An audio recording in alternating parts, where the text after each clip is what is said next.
Let me ask you something. Have you ever made a money decision that felt right in the moment, but later you realized it was driven by fear, stress, or even FOMO? Man, if I had $1 for every time someone told me they sold right before the market bounced back or bought something because, well, everyone else was making money, I'd probably have more money in crypto than I should. Right.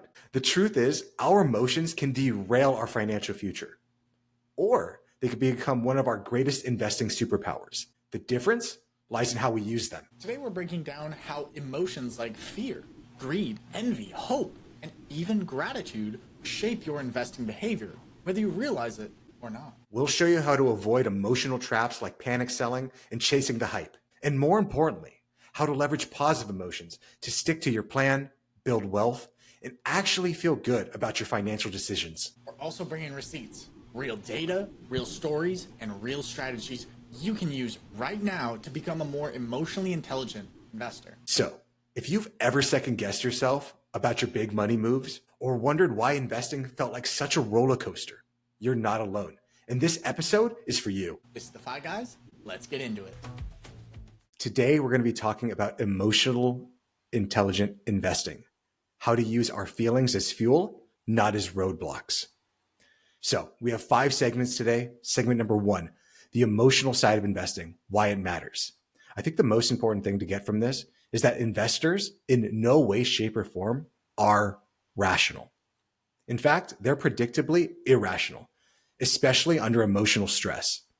In fact, over the past 30 years, ending in 2022, the average equity fund investor earned a 6.8% annual return, while the S&P returned just above 10%. Now, you might be asking yourself, where does that come from? And that gap is mostly due to emotional investing decisions, fear driving selling, and performance chasing.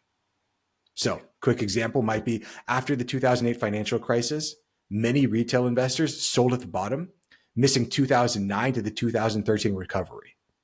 I always like to think of the old quote from Warren Buffett: be fearful when others are greedy, and greedy when others are fearful.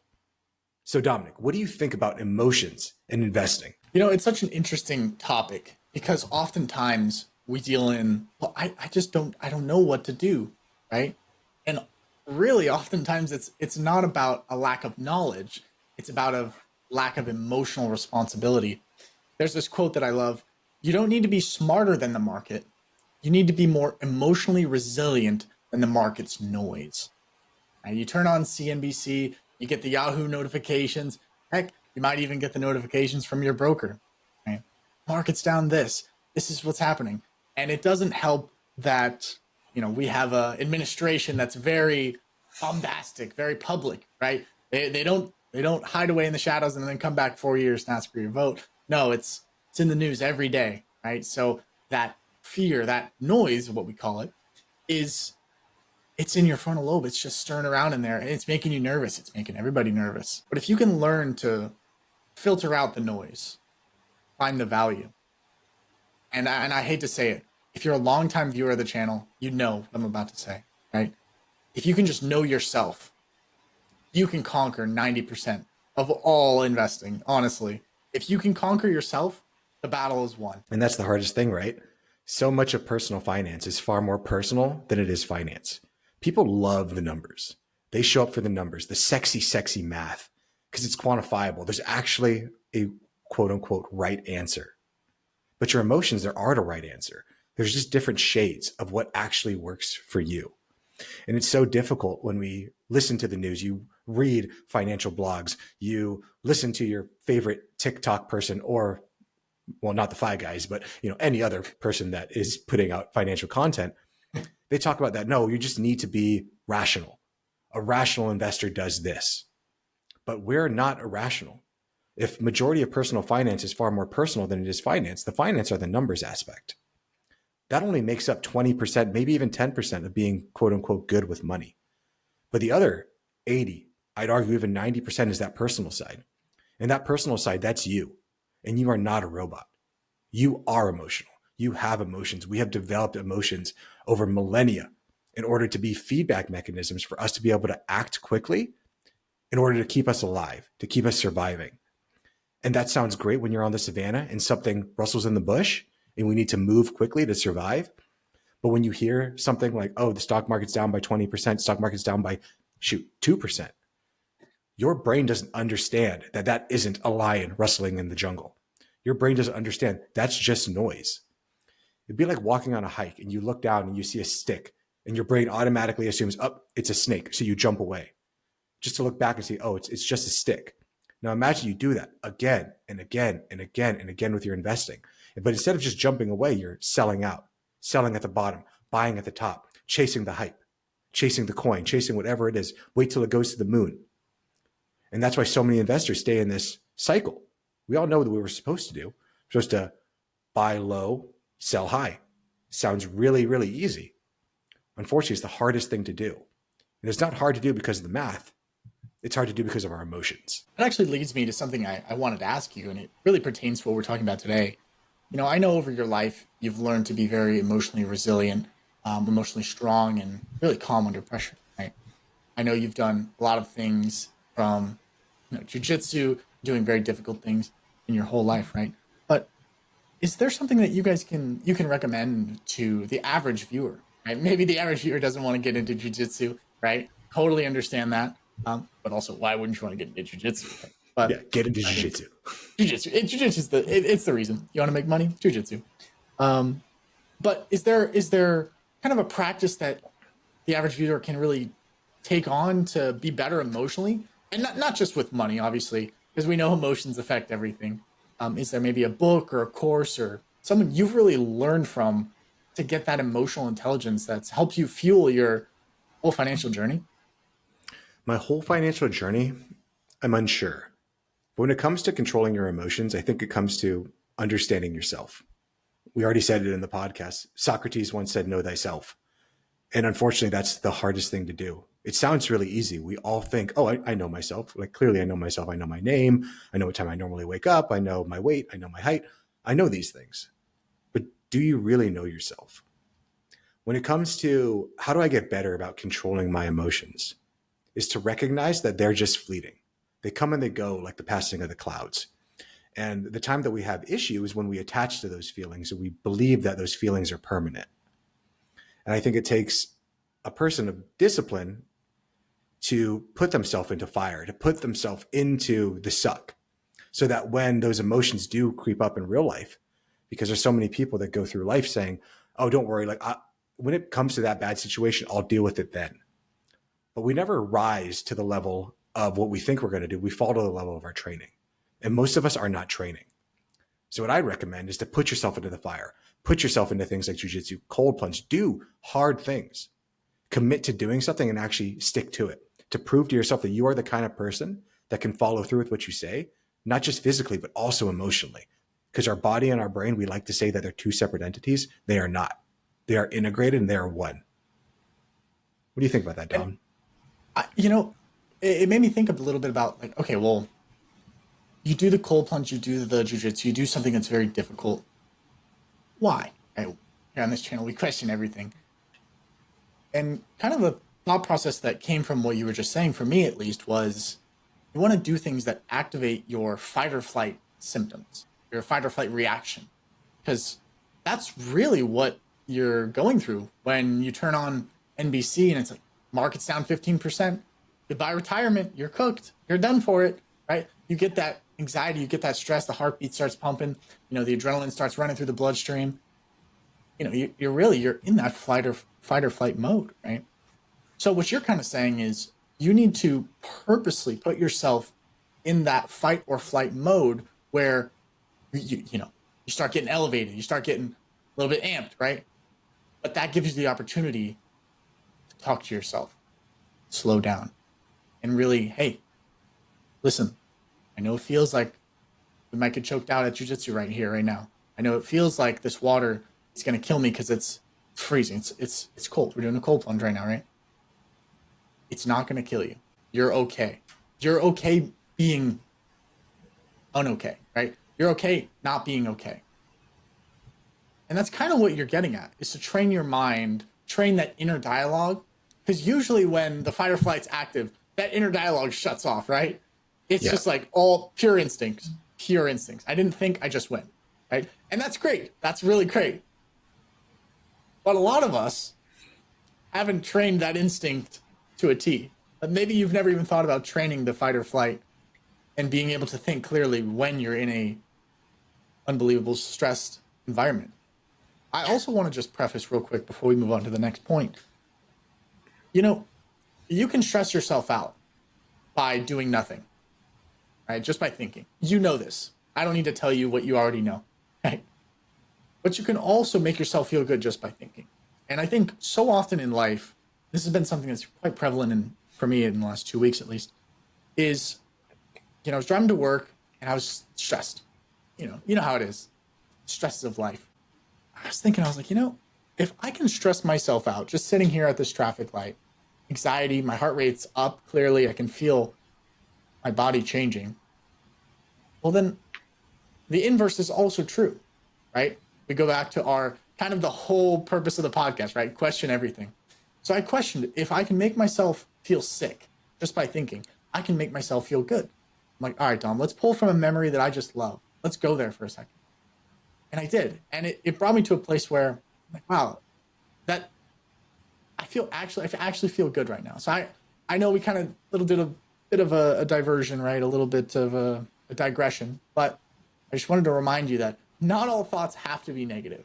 Not all thoughts have to be negative. And we can go to those positive places. And like we talked about already, the more you can conquer your mind, the easier and better life can be. And that's the reason that we put ourselves into hard things. That's the reason we put ourselves into that adversity, into what I call the fire, so that we know that we can make it through it, so that we know how to take a step back. So many financial issues can be mitigated with a pause to allow your higher order thinking to take over. Because so many of us, we go through and we have our habitual autonomic reaction. Something is good, something is bad, I react. None of us, very few of us, take the time to question that. Is my first impulse the actual correct truth? Is it the logos? Is it divine in any way, shape, or form? And most of us will find out that it is in no way, shape, or form that, when you really begin to question your actual emotions and what tells you those things. So that's what I want to talk about today in segment 2 is, how do we not give in to our negative emotions? We're going to talk about a few different emotions. And the first one I want to talk about is fear. Fear leads to panic selling. Fear leads to hoarding cash. Fear leads to avoiding the stock market entirely. We all have behavioral biases, like loss aversion, where we know that losing $100 feels twice as painful as the joy of gaining $100. So I think it's so important when it comes to fear. It was Warren Buffett that once said that the stock market is dictated by 2 emotions, fear and greed. We're going to talk about greed here in a second. But when it comes to fear, I encourage our listeners, I encourage you, Dominic, I encourage myself to build an investment rule set for yourself, for everyone, that keeps you calm, whether that be rebalancing, when our max drawdown limits are. We set up rules during calm times. So when hard times come, we know what we're going to do in an emotionally sober state. Because we all think like, okay, Dom, I know you don't drink, but I drink occasionally. And some of us, we like to drink. So if you go out to the bar and you're like, you know what, I'm going to go out there and I'm just going to get super hammered, but I'm going to stay the way I feel right now before I'm drunk. I'm going to control my impulses. When you go out there, you get into the bar, something happens, and now that person that you were 3 hours ago before you started drinking, that person's gone. It's the exact same thing. When we see that market, you wake up and you look at your phone and the market's down 30%. That person comes out. So it's good to go back and refer back to notes that you wrote to yourself saying, if this happens, this is what I do. When you were emotionally sober, to talk to yourself in the future, to allow past you and future you to dictate current you state. Because current you is freaking out. Current you thinks that there's a lion right outside of your line of sight. And it takes a strong person to realize like, oh, I'm just fearful of something. But that isn't what it means. It takes a lot of time, takes a lot of discipline. It takes a lot of experience in order to get past that.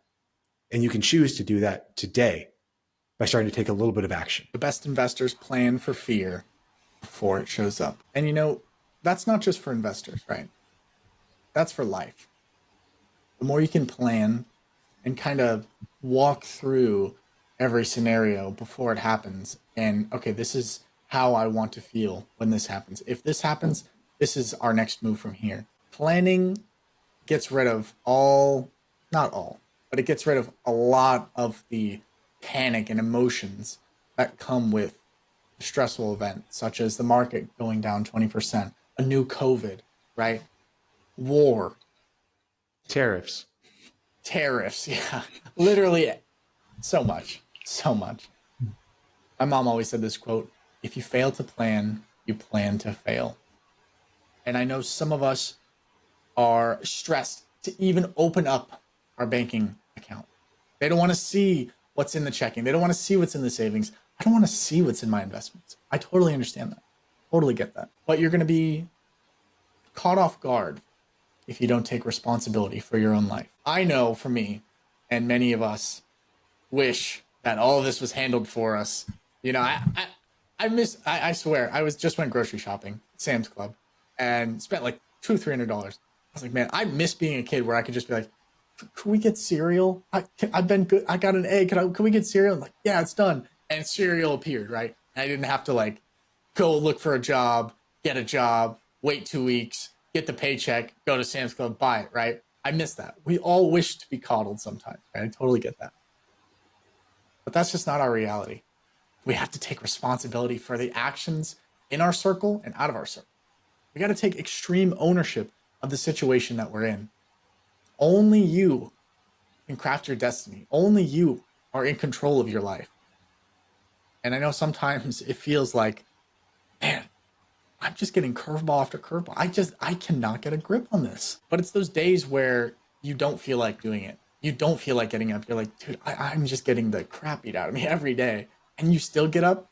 It just shows life in the world that's like, hey, I might get knocked down 6 times, but 7 times I get up. So bring it on. That's the kind of mentality we're trying to build with this podcast, right? That's the kind of mentality we want you to get to, right? And if that's something you want for you or a friend, feel free to share the podcast with someone you care about, who you want to go on this journey with. There's nothing worse than getting to that financial freedom point in your life. You're like, you know what, man, I can retire. This is great. And then you look to your best friend and you're like, he still has another 20 years. If he can retire at all, share this message all you can.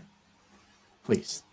I want to pass it back to Chris. I know we talked a little bit about fear. You wanted to talk a little bit more about greed. Let's talk a lot about that. I do. Before we go there, though, I want to tell one quote that I really like. It was from Winston Churchill, and it says, success is going from failure to failure to failure without loss of enthusiasm. And when you were talking about that getting up and going after and doing it, even when things suck, that is what separates the wheat from the chaff. That is what makes people, quote unquote, successful, is someone who can keep on going, lose, get up and go again. It's not about how hard you can get hit. It's not about how hard you can hit. It's about how hard you can get hit and keep on moving forward. So we talked a little bit about fear. I want to talk about greed and its cousin, envy. When we see others in their quote unquote get rich schemes, whether that be meme stocks or crypto surges, it can lead many people to poor timing and reckless bets. In fact, there was a Robinhood gamification study that was comprised from the University of Chicago back in 2001. And what it found is that users of the Robinhood app were more likely to trade volatile stocks due to the gamified interface and saw lower returns on average than their set it and forget it counterparts. We can all remember when many of our friends, many people on TikTok, many people that we were watching jumped into GameStop, AMC after the pump began, only to suffer heavy losses when prices eventually and inevitably collapsed. It is hard to sit on your hands and watch Dumb Joe over there make a bunch of money for something he doesn't understand. That is envy. The difference between greed and envy is very subtle. Greed is I want more. Envy is I want yours. And those emotions are a part of every single one of us. The desire to accumulate more.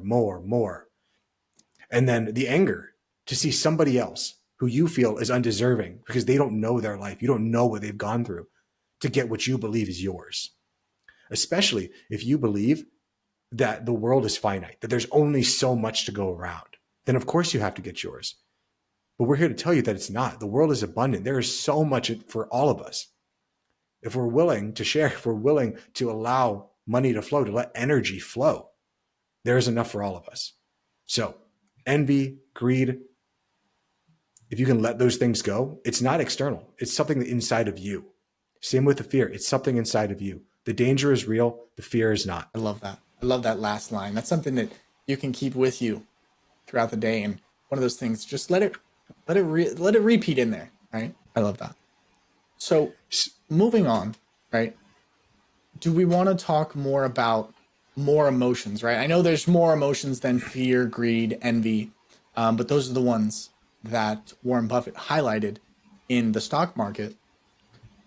Are there any other emotions that we should be kind of concerned about in regards to investing and kind of keeping our head on a swivel?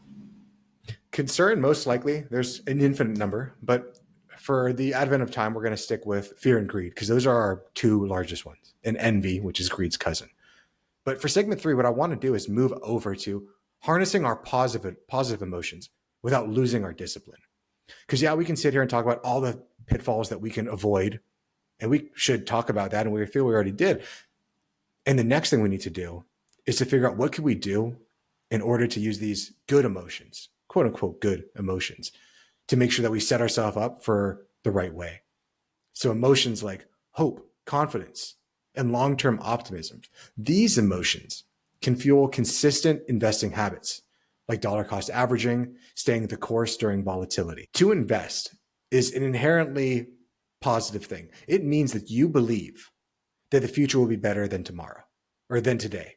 And if you don't believe that, then you shouldn't be investing at all. You should be buying guns, bullets, and cans of food. So if you're the person who is investing for the long term, it means that you have to believe that the future is better than today. Because if you think that the world's going to blow up tomorrow, then it's silly to save any money.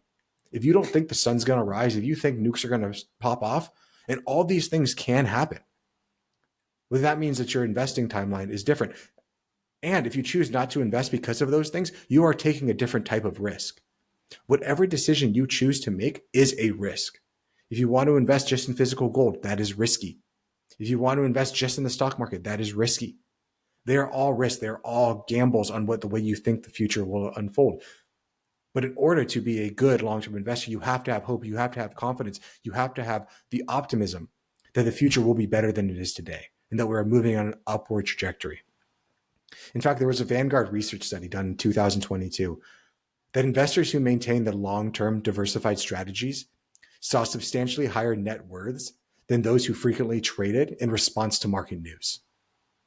There's an old Fidelity study that I remember that talked about some of the best investors in their cohort of who they looked at were people who either died or people who forgot that they even had an account or their password. The people that didn't even look at it won in compared to the people that were checking every day, tweeting out their news, telling what the next hot stock is, being involved in it every single day. The guy that was dead and the guy that forgot that he even had the account beat those people. An investor that continued to invest through 2020 COVID crash have seen massive gains since 2021. Those who sold out missed out on the fastest 50-day market rebound in S&P 500 history. I'm sure if you guys remember from March to May of 2020, it was game busters. But that also means that you had to experience a 30% drawdown over the course of a week and have the fortitude, the confidence, the hope, and the optimism that things will get better from here. Yes, they are dark and they will get better. What's that quote from Warren Buffett? I know that you remember it, and I know I remember part of it, but I'm going to butcher it. And it was like, if you're trying to time the market, you're never going to win, right? If you stayed out of the market, if you took like the top 10 days of the market and you just, you weren't in on those days, you'd lose like 80% of the market's value, something like that. Do you remember the quote? It's not a quote. It's a statistic. It's that, basically what you do is someone says like, oh, I can choose the days. So what you do is you grab a calendar with the last 10 years and you say, pick the 10 days. That's 365 times 10. Statistically, there's no way in hell you're going to do that. But we all think like, oh, I can do that. And we only think that because we look at it in hindsight, and everything is clear when you're looking in the rearview mirror. But we're driving. We have to look through the windshield. We have to look at the future. You can't look at the past. Every single investment, including our disclaimer at the beginning, past gains are not indicative of future results. We have to be able to look forward. It is important. So we talked a little bit about hope. We talked a little bit about confidence. We talked a little bit about long-term optimism. Another positive emotion that we need to talk about is gratitude and contentment. Studies show that people who practice gratitude tend to have more patient and long-term focus. And that's the key to investing, to good investing traits. In fact, a study in 2012 from Psychology Today found that grateful participants were more likely to delay gratification and make better long-term decisions. It's the people that go around and say and look at all the things that they're thankful for rather than the things that they don't have, that realize that, hey, this volatility in the market, that doesn't matter. Look at all these things that I have rather than the 2% that I'm now out. And in truth, it was all a paper loss anyways. The only time you lock in your loss or your win is when you sell. I think too many people do that. We have these emotional biases, right? That we always lock into our next highest number. We always lock into our next highest number. And that's difficult. So you need to have the gratitude to be like, wow, thank God that I'm here. And even if it goes down, wow, thank God that I'm here. Because the situation could be far worse if you never did any of it at all. If you were the person who's going paycheck to paycheck to paycheck, trying to figure out, why is my life not changing? Why do I keep on ending up inside the same situation? That's because they're using their emotions against them. Their emotions are working against them. That's a very dangerous thing. That's a very dangerous thing when your emotions have control over you and you don't have control over it. Very dangerous. So, but how do we I'd stay like to grounded? move on. Yeah. No, please go for it. I'd like to move on to our fourth and final segment. Practical tools for staying grounded. And I'm sorry, Dominic, I just realized that you were trying to transition us to our fourth segment. Yeah, all good, brother. So, what are some practical tools that we can start to use?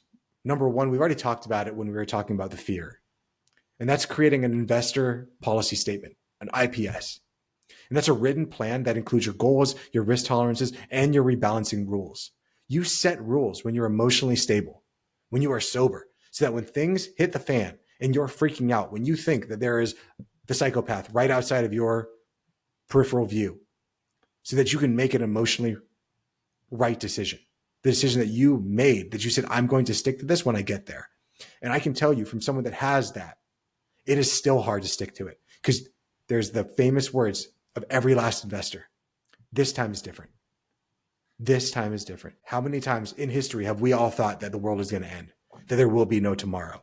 And here we are. If tomorrow doesn't come, your investment portfolios don't matter anyways. Number two, pre-commitment devices. Apps like Betterment, automatic investing, enforce behavior by automating good decisions. Again, you get to automate all of this. And that's something that we at the Fi Guys talk about so often. Get your dumb brain out of it. Simplify everything and just allow it to continue. How lucky are we? How much gratitude should we have that we live in a world that we can just go into an app, say, hey, out of every paycheck that comes, send $500, send $200, send $100 to my investment and buy this. That is so cool. Because 20 years ago, no, not 20 years ago, 40 years ago, you had to make a phone call to some guy, pay him a good amount of money to do that. Like, remember phone calls? Gross. You had to do that kind of stuff. Now you don't have to do any of that. Everything is done through automatic transfers. You can set it all up and just stay out of it. And we all know that we're going to default to what is easiest. As human beings, that is our plight in life. So if you set all these things up in the future, that means that eventually when things go wrong and your emotions are telling you, stop, if we're inherently lazy, the chance of us doing that and going and making the changes is much lower than if we have to just stop doing. And our final thing is to start journaling your emotions during market moves, whether that be up or down. Track how you feel when the market is moving and compare what you did to what you said you wanted to do. This is part of what Socrates talked about in Know Thyself. You need to build self-awareness. Remember that personal finance is far more personal than it is finance. Your relationship with money is a direct reflection of your relationship with yourself. And if you have a bad relationship with money, it has nothing to do with the money. Too many people go through their life hoping that money will change, that money will be different. Money is just a tool. You need to change it. You need to change your relationship to it, because it will not change. It is what it is. You are the problem. And listening to that, becoming self-aware, understanding your emotions are the key. I want to leave you with a closing takeaway. Emotions are not the enemy. Whether that be your anger, your fear, your greed, your envy, even the positive emotions like your content, your joy, your happiness, those are not the enemy. They're just signals. The goal is never to eliminate our emotions, but to learn how to partner with them. Give them all seats at the table because they're all there to protect you in different situations. But sometimes the wrong emotion grabs hold of the wheel, and it takes our higher level. It takes our conscious awareness to say, hey, maybe you don't need to drive right now. Let me take control.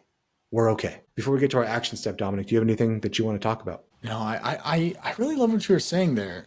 I think also not just for, tracking your emotions and journaling for how you feel versus like the market and seeing what correlates and whatnot, but I think it's an important task to, maybe not every day, but as much as you can. And I know journaling can be kind of difficult sometimes.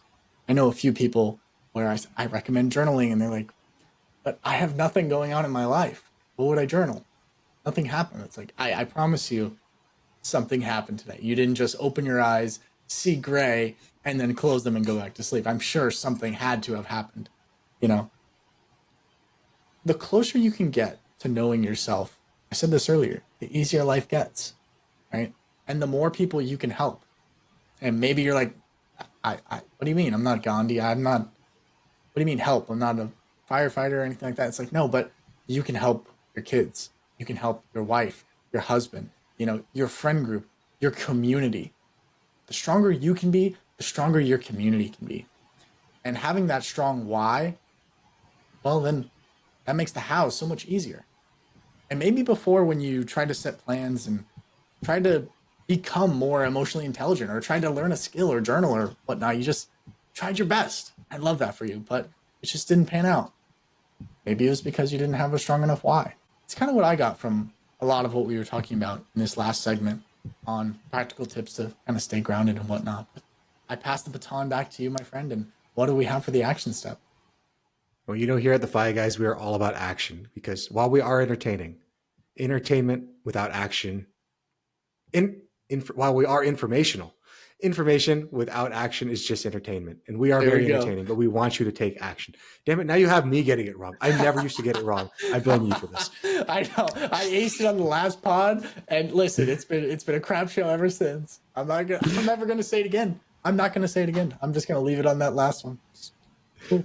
So our action step for this week is to start an emotion and money journal. Every time you think about your investments or the market and its big moves, or just your money in general, write it down. What emotions were you feeling? Fear, excitement, greed, FOMO? What actions were you tempted to take? And then what long-term plan should you do instead? Because after 30 days of doing this, I would hope that our listeners and even ourselves would start to see a pattern. And once you recognize your emotional triggers, you can train yourself to respond with discipline instead of your impulses. Because you can see that these same things come up over and over and over again. So much of it is just noise. And getting out of the noise and getting to focus on getting out there and touching grass and living your life. Your life is not to be lived in the spreadsheets, in the 10Qs, in the 10Ks. It's meant to be lived out with your family, with your friends, with your why. Too many people think that money is the goal. Money is never the goal. Money is the great facilitator to the goal. So please don't ever confuse those things. Dominic, do you have anything else before we close out? I love that. I love that. Money was never the goal. I know this is a finance channel, and you probably think, Chris and Dom love money. Oh, we love it. I wake up in a bed of money, right? I kiss the money before I go to sleep, right? It's not the case at all. Not the case at all, guys. We love money as a tool. Just like I love my, my drill, just like how I love my other tools, my stand mixer. They're just tools. I love them so much, right? And maybe that's a little bit materialistic of me, right? But to me, the difference between my stand mixer, my drill, and my $20 bill, not much difference. They all serve a purpose, and I don't worship them. I use them for their intended purpose to spread happiness, spread love, have a better life, impact people around the world, you know? So I hope that you're not worshiping money. I hope that you got to the end of this podcast and you have a goal in mind, whether that's to retire yourself, maybe it's to retire your family, maybe it's to put a college fund together, right? Having a big goal allows you the freedom to make decisions that might scare you. But when you have a big enough goal, things should scare you. That's the point. Those are my closing phrases for today's episode. I hope to see you guys back here on Friday. Any final thoughts, Chris, before we wrap this dog up? No, please like, subscribe for the algorithm. Most importantly, share the Fi Guys with one friend. Bring someone along for this financial journey because it's so much better to go with a friend than it is to go alone. With that, we will see you on Friday for Fi Friday feedback. I'm Chris. He's Dom. We're the Fi Guys. Later. Peace. This video podcast is sponsored by Monzon Wealth. The content in this podcast is for informational purposes only and should not be considered financial advice. We do not endorse specific products or services. Past performance does not guarantee future results. The opinions expressed are those of the hosts and guests, not the podcast sponsor. It is crucial to consult with a qualified financial advisor or professional who can provide advice tailored to your specific needs before making any financial decisions, investments, or taking any other actions. If you are seeking specified help, you can reach out to Chris at monzonwealth.com.